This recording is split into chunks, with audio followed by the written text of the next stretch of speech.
All right, welcome. Today, we're going to dive deep into the new rules of confidence. We're talking about why that old playbook we all learned is, well, officially outdated. So I want you to forget everything you thought you knew about confidence. You know that old idea that the loudest person in the room is the most self-assured? Yeah, that's over. We are in a brand new era where the actual science of perception tells a completely different story. And look, this isn't just a hunch. It's backed by some really solid research. Studies coming out of Harvard on executive presence consistently show this powerful link. When you see someone who is calm and controlled, your brain just automatically tags them as more competent and, you guessed it, more confident. So what does this new meaning of confidence actually look like in the real world? Let's break that down. Just think about the people you really admire, the ones with that solid, grounded presence. Chances are, they don't dominate the conversation, right? They don't feel the need to justify every single thing they say, and they definitely don't get sucked into every little drama. It's like they have this emotional economy. This lines up perfectly with the work of Daniel Goleman, the guy who basically pioneered emotional intelligence. He found that emotional predictability, that sense of calm consistency, makes someone seem way more trustworthy. And in our brains, trustworthiness and confidence are deeply, deeply connected.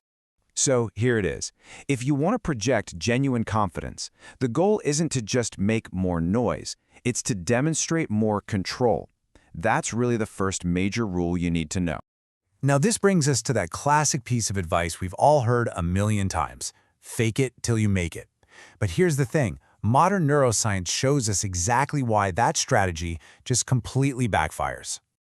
So what is actually happening up there in your brain when you try to act all confident, but inside you feel the total opposite?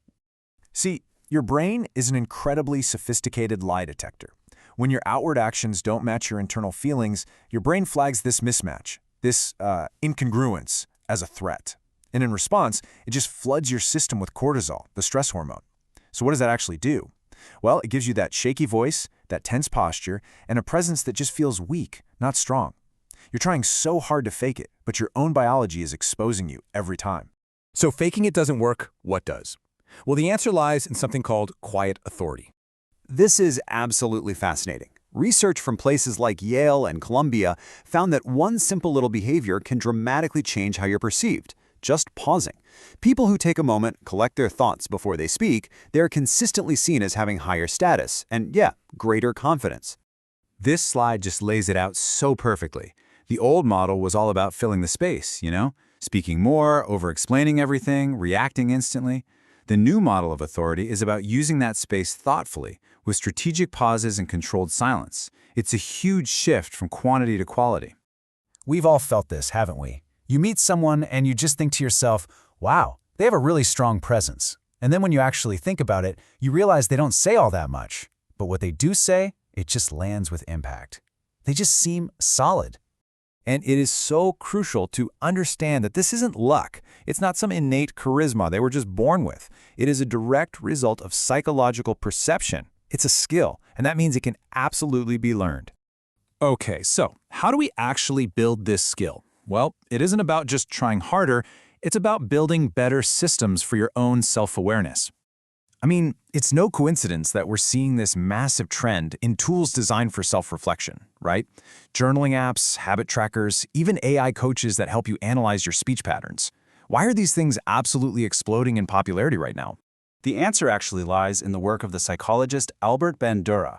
His self-regulation theory basically states that the act of just observing our own behavior, that is the single most powerful catalyst for change. When we track our reactions, our habits, our words, we gain the power to consciously shape them.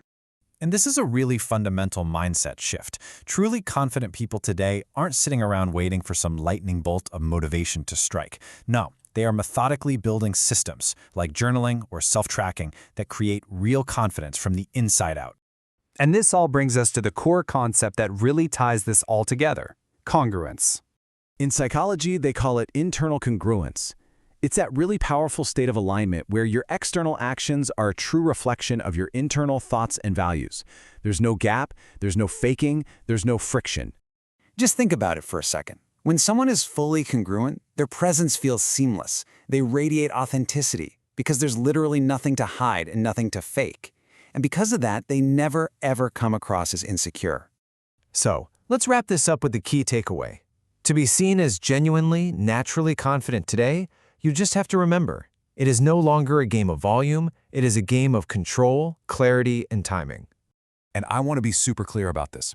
This isn't just some fleeting cultural trend or another self-help fad. The principles of quiet authority and internal congruence, they're grounded in decades of real psychological and neurological research. This is science, and understanding it gives you the brand new blueprint for confidence.